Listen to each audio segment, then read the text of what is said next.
Mga ka-ALS, meron na pong resulta ang accreditation and equivalency test na para sa mga ALS learners.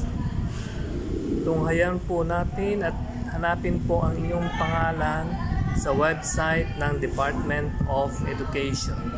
Ang passing rate ay ginawang 60%, pero yung may mga 51 to 59.99% na score ay conditional passers. Sila po ay magsasagawa pa ng pag-aaral sa loob ng 2 linggo at sila po ay muling susuriin kung pwede nang isama sa mga passers.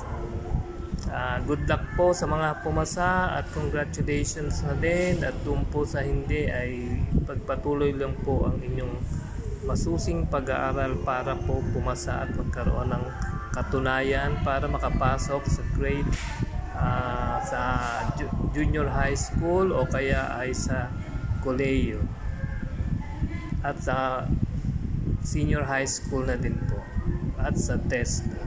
Maraming salamat.